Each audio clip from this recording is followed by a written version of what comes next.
Hello and welcome back, everybody. My name is Savannah, and I am the student coordinator for the Roxborough House Roundtables at Jefferson East Falls. Each episode is recorded and later posted on our YouTube and SoundCloud for those who were not able to make it to the live event. They are also aired on the first and third Sundays of each month from 8 to 9 a.m. on G-Town Radio 92.5 FM WGGT.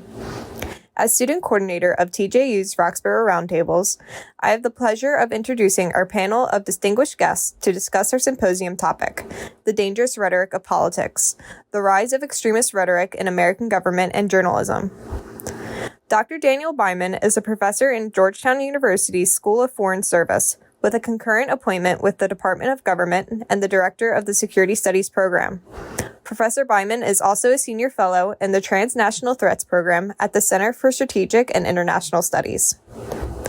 Dr. A.J. Bauer is an assistant professor in the Department of Journalism and Creative Media at the University of Alabama. His reporting has appeared in the Daily Texan, the Austin American Statesman, the Texas Observer, the Patriot Ledger, and the Boston Globe. He is co-editor of News on the Right, studying conservative news cultures, and he is a former fellow of the Tow Center for Digital Journalism at Columbia University. Evan Lane is an associate professor of history and director of the Law and Society program here at TJU. He's the faculty director of the Arlen Specter Center, which is a site of civic and political engagement both on our TJU campus and to the greater Philadelphia community. As a constitutional law expert, Professor Lane cares deeply about the First Amendment and civic participation. Dr. Kevin Thompson is the program director and assistant professor of communication and media studies here at TJU. As someone who researches rhetoric, he is often concerned with the political, ideological, and material consequences of rhetorical persuasion, disinformation, and propaganda. As the moderator of this panel, he wants to start today's conversation with the important framing, defining rhetoric. Aristotle once conveyed that rhetoric is the art of persuasion through any available means.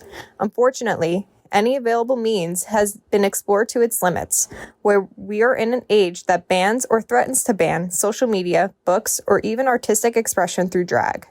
How have we gotten to this point?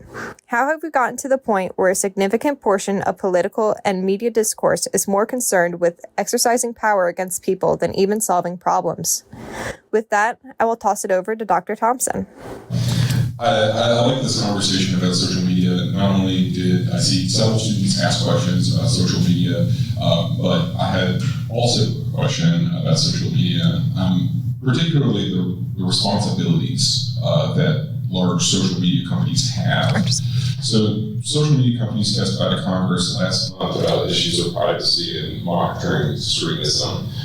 Tech giants like Zuckerberg and Musk have been very hands-off in their control of their own platforms in regards to the discourse of online extremism. So what should be the roles of these giant social media companies in monitoring and controlling this violent rhetoric as well as disinformation that is happening on their platforms? So I think part of what we're dealing with the whole Zuckerberg and Musk being in control of media, social media at least, is we're 20 or 30 years behind on a conversation within our government about what it might look like to effectively regulate social media and the internet. So far, there's been what we could call a laissez-faire approach. Section 230 of the Communications Decency Act of 1996 basically creates social media or internet service providers as safe harbor protections. So if one of you defames somebody on Twitter, you can get sued, but Elon Musk can't.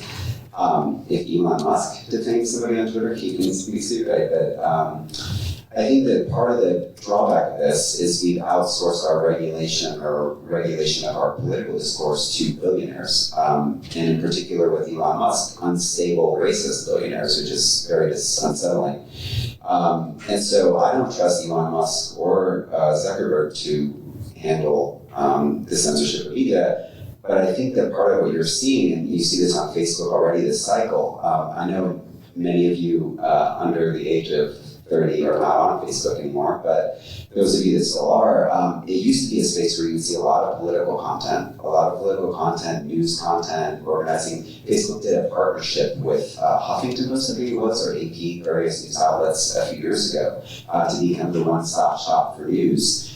If you look nowadays, there's none. The algorithms are reprogrammed to disincentivize it. Part of the reason for that is from 2016 to 2020, Facebook got a really bad reputation for circulating mis and disinformation, for propping up Trump. And so as a result of that, they don't want that blowback this year. And so instead of censoring, they're just de-emphasizing political and news. And so you can't necessarily see that, and you can notice it if you're looking for it, but it doesn't say it overtly, right? And so it's less a matter of overt censorship and more how they tweak the algorithms and incentive structures for their content in ways that we don't even know they're doing. And I would imagine that Musk is probably doing similarly with topics that he disagrees with, right? But again, the algorithm is somewhat of a black box, so it's hard to say. So anyway, I think that this is more or less a dereliction of duty by the government, which should be the one regulating these sorts of things, and we're outsourcing it to billionaires. I think my students here know my point of view on social media. I would like 230, to be overruled, and I'd like all social media to be sued out of existence. I think that social media, I have a little bit of disagreement. I think there's always been terrible racism. There's always been terrible people. But the issue of shame is gone. It used to be that if you held some awful points of view, you may subject yourself to shame, and you may not go out and act on it. But now, thanks to social media and the hate and garbage that's put on there, shame is gone. It's been replaced by being proud. And being proud of your actions, I think, encourage actions. And I think social media has a lot to do with that. And if we get rid of 230, that protects them from defamation lawsuits by making them publishers of information that could be sued, then you'll see either they'll be sued out of existence, which I'll be very happy about, or Elon Musk will see his bottom line go down consistently so that he'll have to increase the price of Teslas, and maybe he makes rockets that don't crash all the time. But I don't think it's always been there to the degree. Maybe secretly in your basement you felt that way, but now you're out marching with tiki torches in Charlottesville. I'll add only briefly on the other side of this. Europe has no social media company, right? And that's because they regulate, right? And they therefore create a regulatory environment that made it almost impossible to develop the tech industry we have. Now, maybe that's a good thing from society's point of view, but the US regulatory climate was, I'll say, business friendly, right? And that enabled a world that I think most of the people in this room can't imagine not existing, right? And for many of you, it's a source of great pleasure. So it's a pretty big trade-off when we think about regulation. And to remember, the cost of this is actually quite high, right? There's a human cost in terms of content moderation, there's a compute cost in terms of building algorithms, and otherwise designing AI to do this. So it's a trade-off. I myself am in favor of greater regulation, but I do see it as something that has potential harms. And then there's the kind of broader government question of, who do we trust to regulate? And I actually, in the end up with elected officials who appoint responsible experts in bureaucracies to develop procedures, right? That's kind of old-fashioned, that's where I end up. But there's no question this can be abused and this can be weaponized. And we've seen this happen in the past in U.S. history, and it may even be more likely to be so in the future. But yes, right now, we've kind of let the regulators of truth be a very small group of very wealthy individuals. And I don't think that's good for democracy either. Yeah, I'm going to keep up with this conversation about misinformation and the things that we're seeing online, because it seems like with our students here, this is the content that we're seeing, that we're consuming, because those are the mediums that we have most access to. And a big part of the responsibility that students, people, anyone has is being able to discern what is fact from fiction, what is extremist rhetoric, being able to identify what that is and when it's happening. So my question is, and this stems from a Pearson Institute poll that was published 6 months ago, that stated that 3/4 of Americans believe that misinformation is both a problem and leading to more extremist views. So, what are the most effective ways of combating or even identifying this extremist rhetoric or even misinformation? So I think that poll is interesting because by what measure does the public have the ability to determine whether mis and disinformation is a problem, right? The way that the public, by and large, knows what the problems facing it are is by consuming the media, right? And mis and disinformation has been a framework for thinking about the problems that face us since 2016, the Brexit election in 2016 in the summer, as well as Donald Trump's unexpected election as president in 2016. One of the reasons why mis and disinformation has been a popular lens for looking at our problems is that it can be read as technocratic or apolitical, right? It doesn't require choosing a side. The problem with Donald Trump isn't that he's a racist, xenophobe, homophobe, transphobic, misogynist, etc. The litany goes on. It's that, he uses false information sometimes, right? I don't think the problem with Donald Trump is that he uses false information sometimes. I think the problem with Donald Trump is that the ideas that he stands for are fundamentally antithetical to a pluralist democratic society. And I think that a lot of people who are in positions of power but who don't necessarily want to be seen as political, corporations, funders, people that fund universities and things like this, they want to find a solution that they can get away with not picking a side, right? And so I think the solution is to kind of move away from this and disinformation lens and to really ask these tougher kind of ethical, moral questions. Where do we stand on issues of xenophobia, right? Where do we stand on issues of advocating for a pluralist democracy and maintaining that democracy? Those are the questions I would rather be having versus questions of, say, media literacy or how to determine whether something is true or false, because as many of you may know, any of you who's ever argued with somebody who you disagree with, you're going to be talking skewed. You're going to have different sets of facts, you're going to have different interpretations of the same facts. That's going to always be with us. Political disagreement will always be with us. And so it's less a matter of finding a way to technocratically tweak it so that it goes away, and it's more a matter of saying, well, which side are you on, and then fighting it out. Not physically, obviously not physically. AJ expressed most of my thoughts actually part of I could just only add a few small points.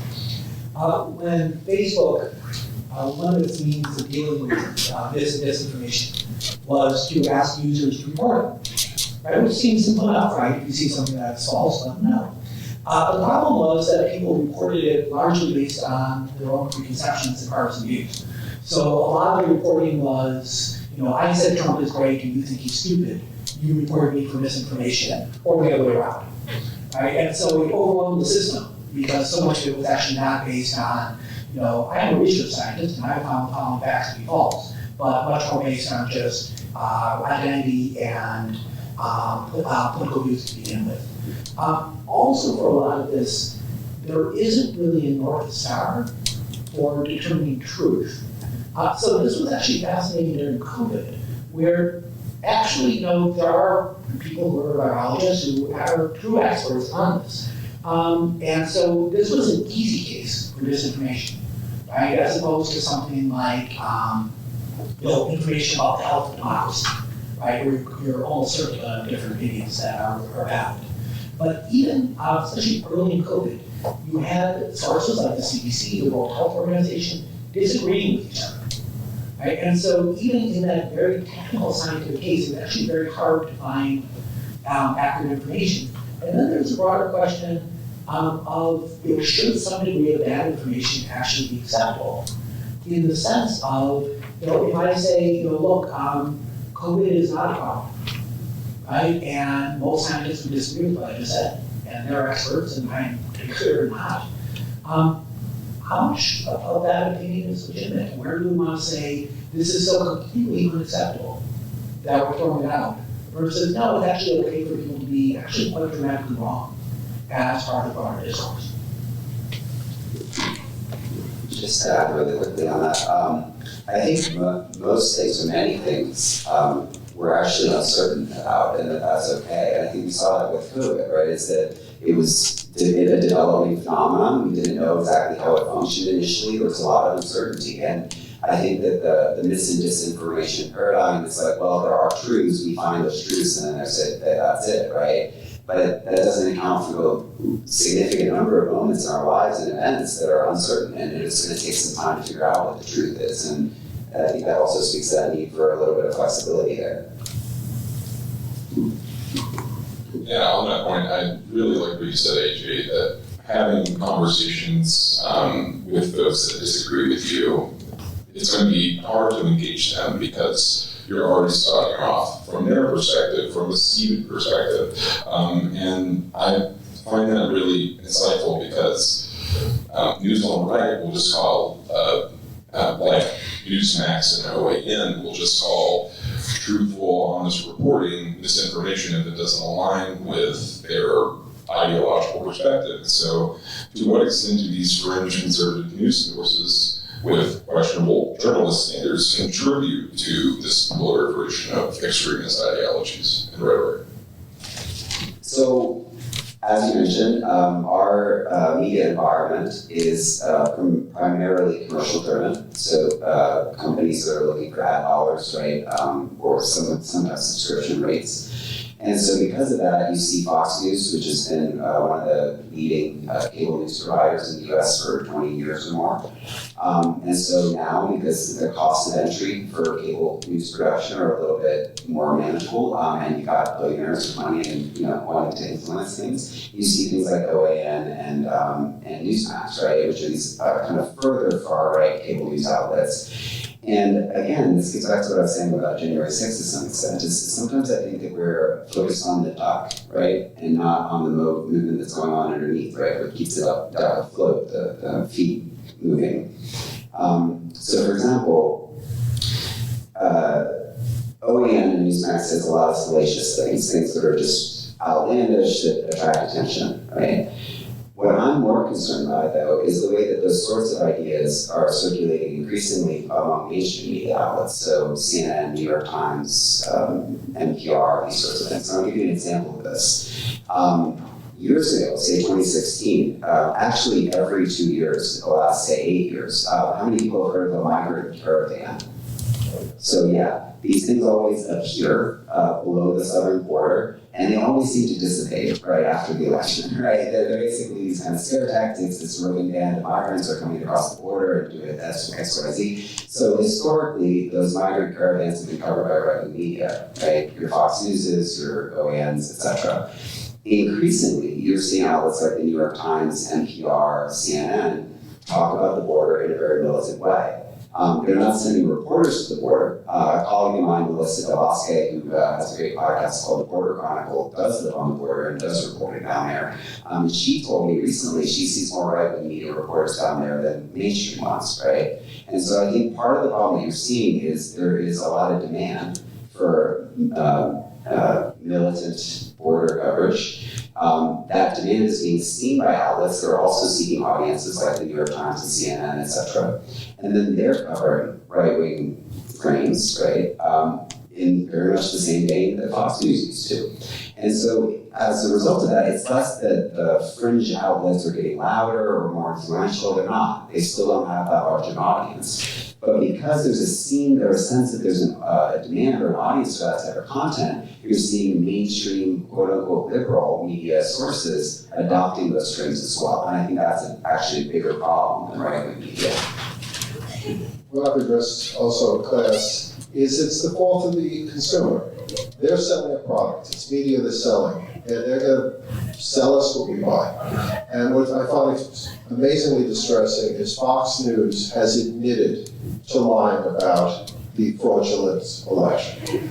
You have comments from Tucker Carlson. You have comments from Sean Hannity. You got comments from Rupert Murdoch admitting that they knew what they were putting on were outward lies, absolute lies. And it's out there for everyone to read, and yet the viewership didn't go down. So what's that saying is they're selling something that people want, and they don't care if it's true or not. When we covered the birther conspiracy, it's the biggest pack of ridiculous lies, but 72% of GOP voters agreed with it.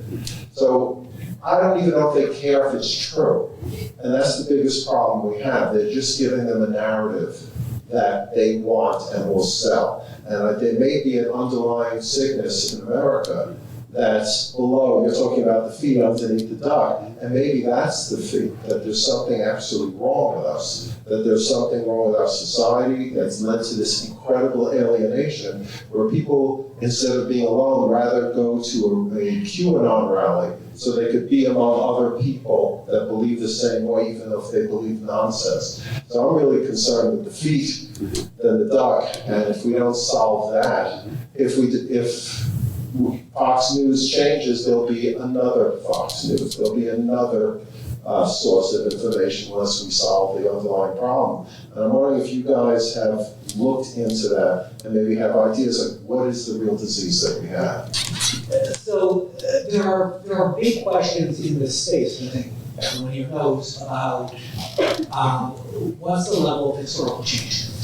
Right, so if you go back, if you look at the American Civil Rights Movement in the 1950s and 1960s, a huge amount of disinformation and conspiracy theories, right, that were widely believed by those opposed to civil rights that this was communist conspiracy, right, and that had actually deep roots in parts of the federal government as well by educated people who had access to considerable information. And you could go back at different historical periods. Ford dealerships used to distribute the protocols of the Elder Society, right? And so you had a remarkable level. And then you have kind of broader questions about, if you want to call it mis or disinformation, if you got, and how you want to think about kind of broader human equality and how that was taught in schools. Right, and so there are real, I think, genuine questions that actually it's very hard to study. Right? You can't go back and do an opinion poll of voters in 1920 and ask them the same kind of questions you want to be asking people today. But there's reason to believe that this has been really a chronic problem, probably in human society, but certainly in American society through U.S. history. The broader world we're in, though, makes these much more visible and accessible. Right? And that is a broader thing for all of us to think about, right? Is that we are aware of things happening in different parts of the world, right? So I'll get an email from a friend or colleague asking me about an incident that happened at another university, several thousand miles away. And I wouldn't have known about that 25 years ago, right? That simply would not have been on my radar screen. And we as humans are very susceptible to cognitive biases that allow us to take individual incidents and see them as trends. Right? And so I honestly don't know. I would love to be able to tell you about the kind of broader growth or for that matter decline in some of these. And somebody will go into QAnon. I mean, at its peak, it has over 50 million adherents in the United States. Right? And it took me a very long time to take it seriously, because it just seems so practical to me. Like I really couldn't get past the first few sentences of what it's about before I would put it down. But that was wrong, right? Because huge numbers of people believed it. So I do think things can spread more quickly. And I do think there are more possible communications.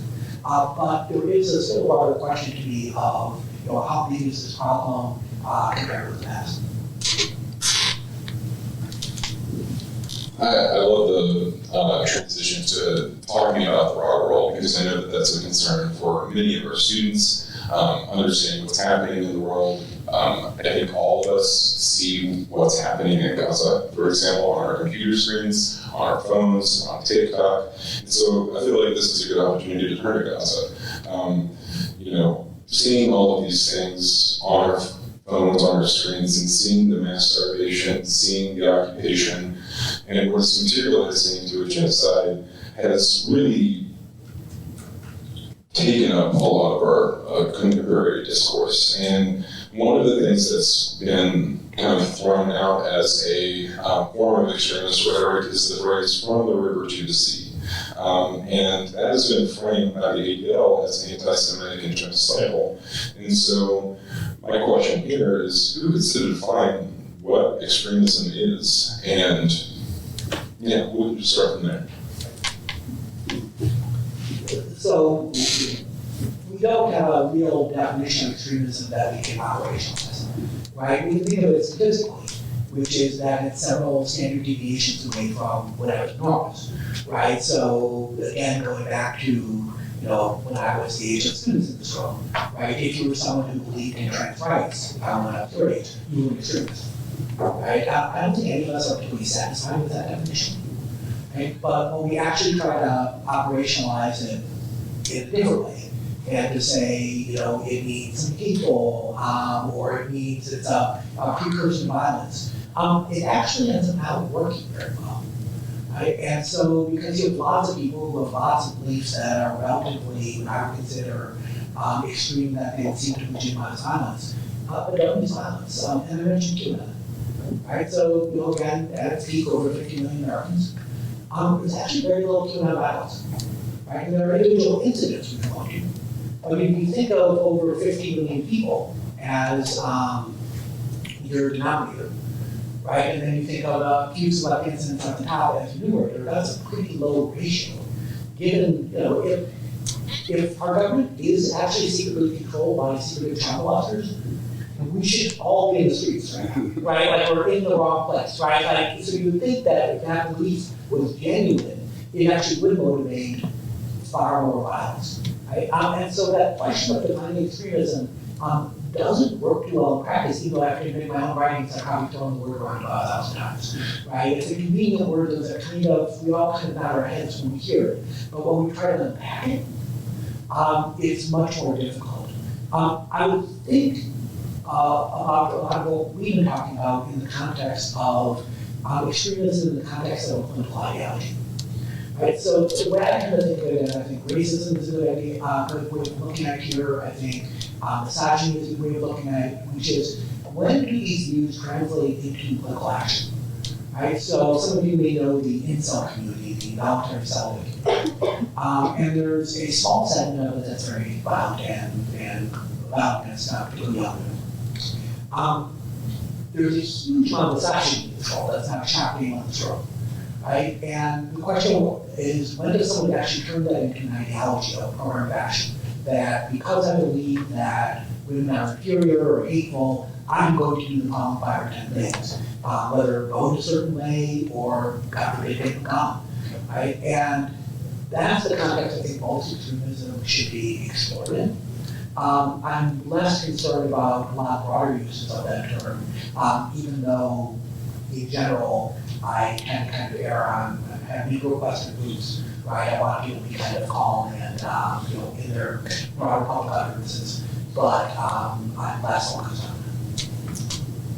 I tend to see extremism as a euphemism that kind of prevents us from talking about the thing we're trying to talk about. I think to the extent that extremism has a benefit, it's as kind of what we might call like an empty signifier, or something that allows for multiple people with differing opinions on a topic to unite around a similar opposition. So for example, if you call what's Donald Trump extremist, right? That appeals to me as someone on the left. That probably appeals to liberals, right? It appeals to people like relatives of mine who are conservatives, who think that Trump is unseemly in his rhetoric, right? Now, if you make a step beyond that, so maybe that gets people to, for example, vote for Biden or something, right? But if you take a step beyond that, what are the similarities, right? One person's problem with Trump is that he tweets too much, or not anymore, but that he's got bad words. For another, it might be that he's disobeying constitutional principles. And for me, it's that he's a racist and a xenophobe, right? And so those 3 people don't agree on any priors, really, except that whatever Trump is doing is beyond what they want. And I agree that there are some uses for it in terms of organizing, but there are also significant limitations. But getting back to Gaza, I definitely don't think we should let the ADL determine what is anti-Semitism or et cetera. In part because the ADL is a political actor and always has been. You can look back to the 1980s where it was discrediting Nelson Mandela and the ANC in kind of supporting apartheid politicians in South Africa, in part because there was some solidarity efforts between Palestinians and South African anti-apartheid struggle in the 1970s and 80s. And so I think that extremism often gets used as a term that allows for groups like the ADL to legitimate themselves as political organizations that can then be seen as apolitical in some kind of way. But again, this gets back to the euphemism problem, is that by considering extremism as a real thing that exists, and by legitimating groups like the ADL as though they're apolitical, we're obfuscating the real politics that surround us. And so I would urge us to engage directly with what we mean and what politics we agree or disagree with, as opposed to relying upon these kind of euphemisms, even if there are some subtle coalitional benefits to them.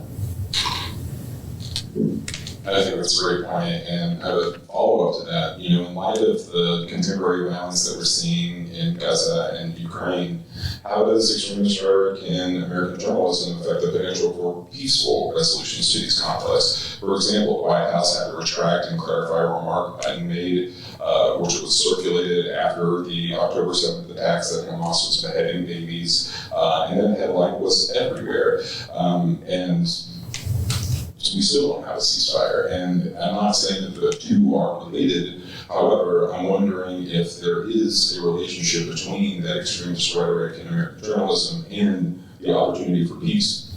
Do y'all have any remarks on that?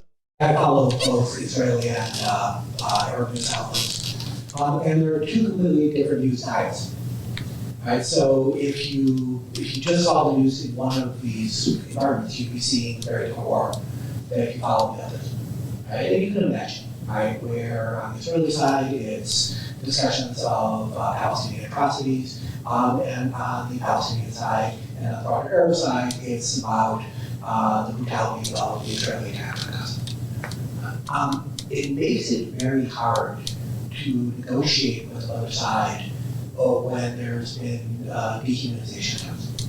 Right? And it does this really in kind of simple politics, right? Where you can reach across the aisle would be the American phrase, right? Where you try to work together for a common goal, and you might be criticized by your own people, but you pay a limited price for that politically.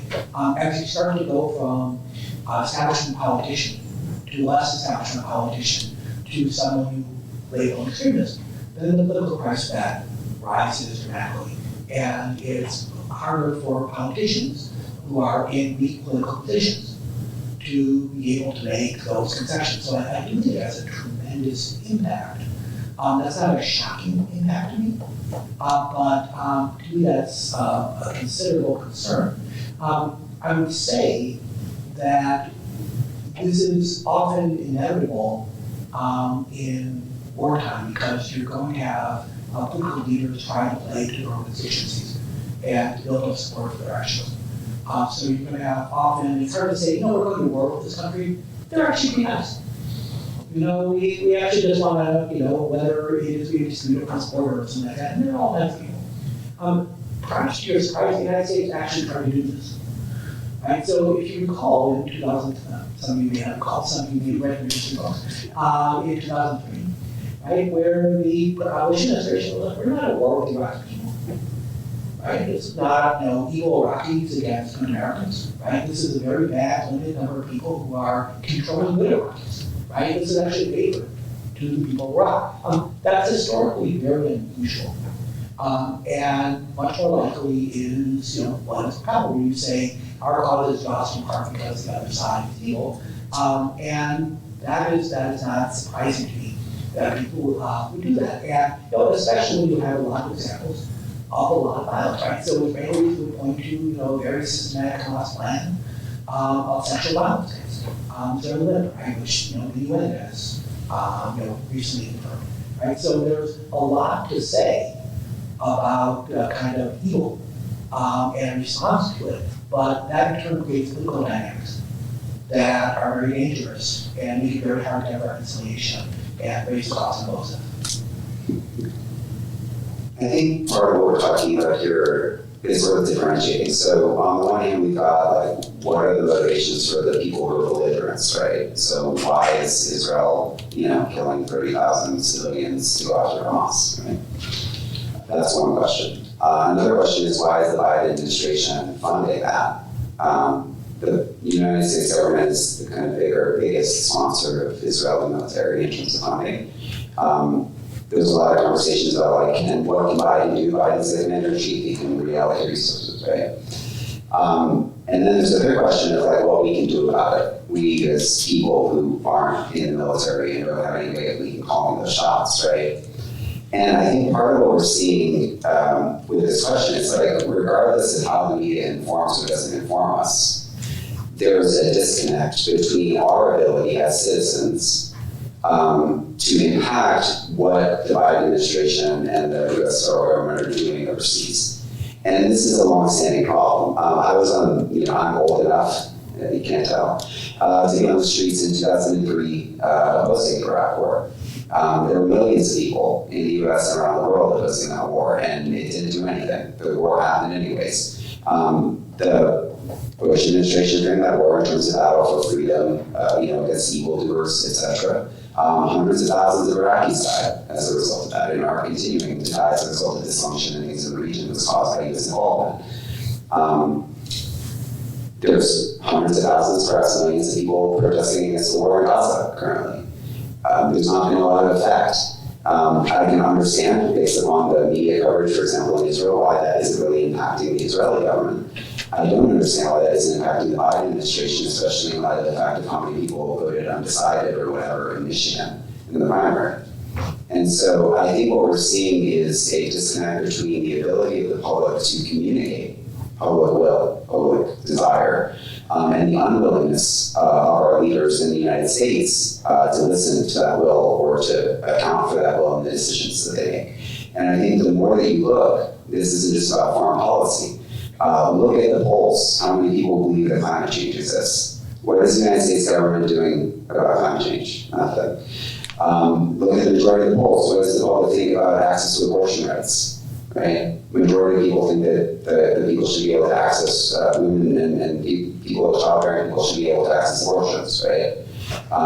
We can't in many states. And so I think the bigger problem we're facing here is that we still talk as though we live in a democracy and as though information impacts people's ability to determine what we want in a democracy. But our government doesn't function like one. There's a disconnect between public opinion and what the government decides or decides not to do.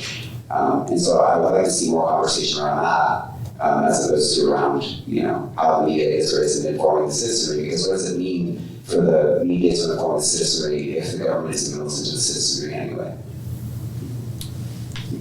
I think it's a very valid point and kind of speaks to the need for, folks like us, folks in academia who honestly have a moral and ethical responsibility, especially in the humanities, to promote things like activism and civic engagement.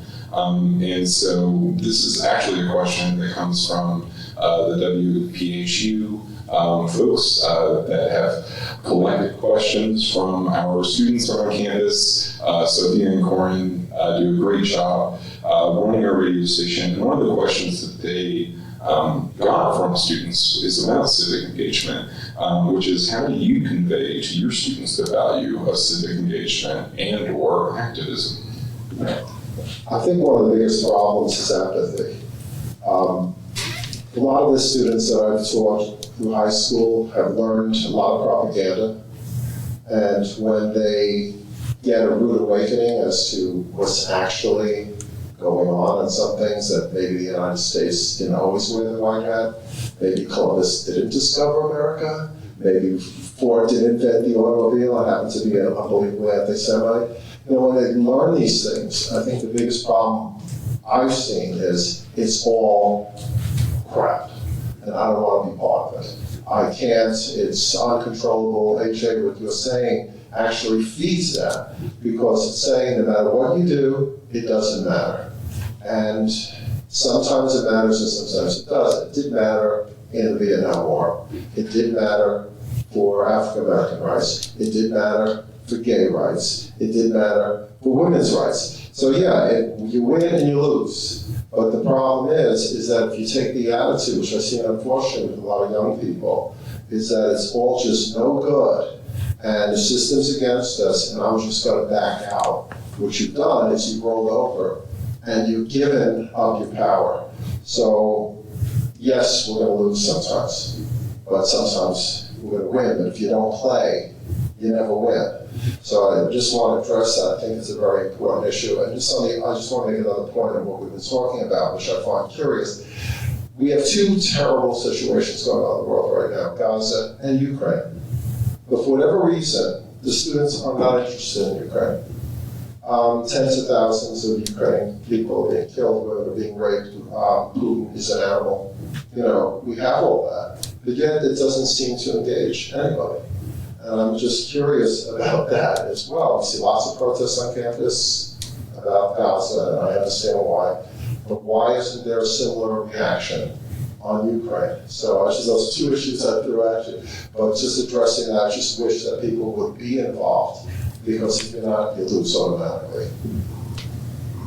Some of my own work is not about civic engagement, so I'll shamelessly pass my time on that. But let me make a few points. Going back to the kind of disinformation question, one of the goals of that is often actually not to change people's minds, as strange as that may sound, but to actually have people withdraw from the process altogether, right? To say, you know what, yeah, there's reports of corruption about Trump and there's reports of corruption about Biden. They're just all corrupt, right? And so rather than actually kind of sort out which ones are valid and which ones are not and make your decision accordingly, people are like, yeah, I'm just giving up on the process. Right? And so it's a tremendous, often benefit and goal of misinformation is to just turn people off politics, which is a goal especially of authoritarian governments, but it is often a common goal. So when you see misinformation, I would urge you to kind of try to have the opposite response, right? Which is to engage more as much as possible. I don't claim to have ways to kind of encourage people to do that more effectively, but to me that's tremendously important. I would go further on your point on what we care about, what we don't. Right? There's an extremely bloody war going on right now, and it's Sudan. Right? And truly no one cares. Right? I mean, people in Sudan care, and people in the region care, but truly there's almost no international coverage of this. Right? And this is a broader question of what is covered, and then what do people actually want to read about? Going back to casualties in Iraq and casualties in Syria, people have different value based on where they're from in the world, according to how we consume news media, right? And that should not be true as moral human beings, who I hope we believe all human beings are equal, but that's certainly not how most people consume media in terms of what they want to read about and what they don't. And as a result, some conflicts, Israel historically has always gotten remarkable amount of attention, given the relatively small number of people involved. Right? But much larger conflicts in other places in the world. But I have to ask my students, and I teach in an international affairs school, so they tend to be students who are very focused on international affairs. I ask them how many can name some prominent figures in Israel or Palestine, and their hands are up. And then I say, how many can name some prominent people in Congo? Right? And the Congolese Civil War was the bloodiest war since World War II. And so remarkably consequential event that almost no one cares about. And I think that says a lot about kind of how we think about the news environment. I also think it speaks to the U.S. press's focus on U.S. client states, and because the U.S. hypothetically can do something about it, right?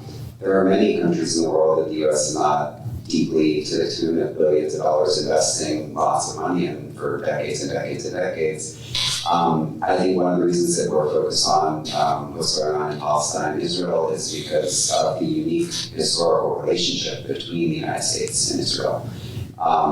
And so I don't think that it's confusing. I think that actually with regards to Ukraine, there was a lot of public outrage and support for Ukraine when the war started. That was a few years ago now, and so I think people's attention shift. I'm not saying that that's good or right, it's just what happens. And so I don't think that this is about like somebody's prioritizing what's going on in Palestine or Ukraine. I think it's just time shifted and the attention shifted to some degree.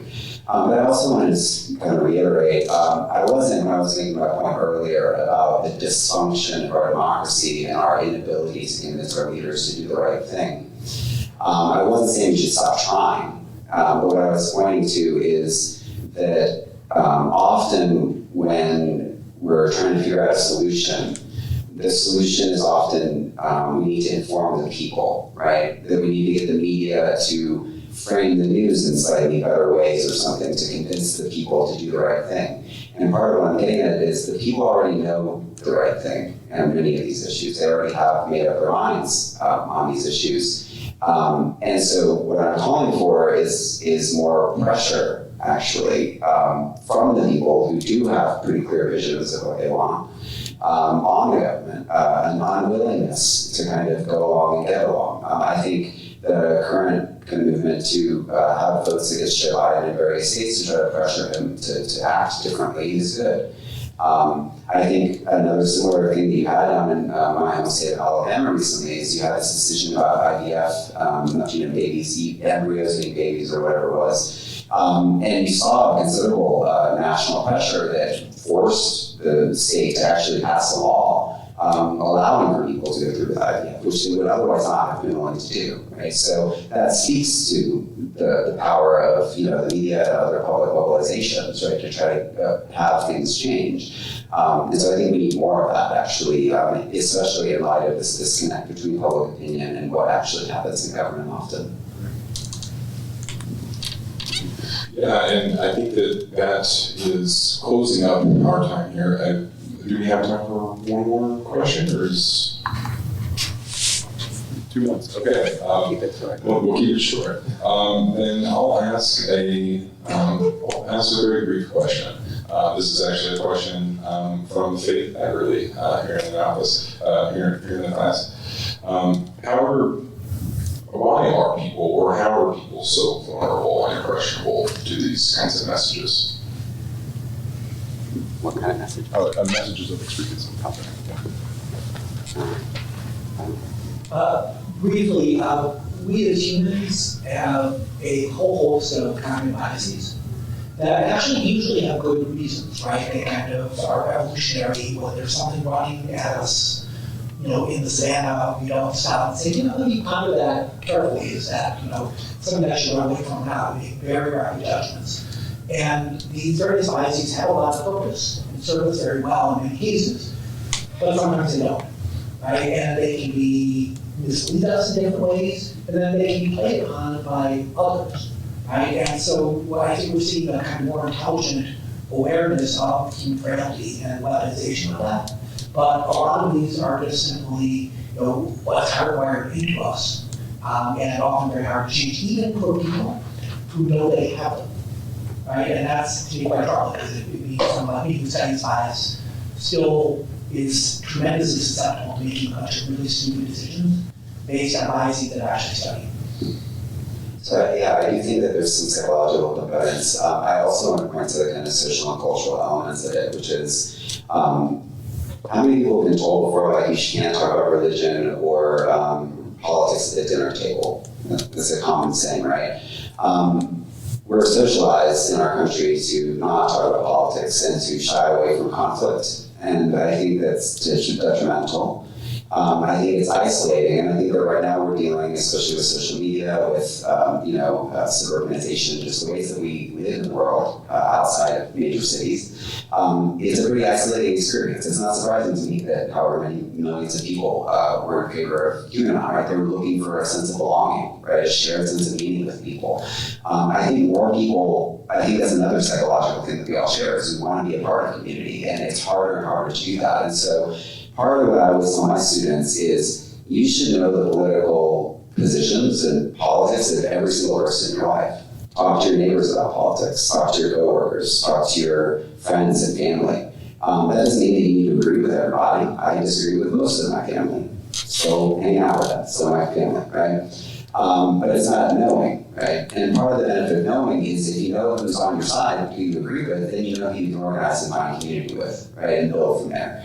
And so I think one of the things that the right has been very good at in the last 8, 10, 20, 50, 70 years has been building community among people with similar dispositions, similar like minds, and you see that bear out in terms of their political successes. The left, for a variety of reasons that we can't fully get into because of time, has been somewhat stifled in this regard. And so among leftists and liberals, like, don't be afraid to talk about politics. Conservatives aren't. They do it all the time.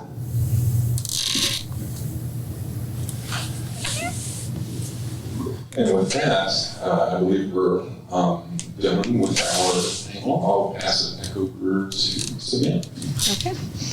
Thank you. All right. Thank you all so much for coming in and talking to learn about the dangerous rhetoric of politics. It's so important for us to keep talking about these issues to change society's normal and to further inform and educate others about it.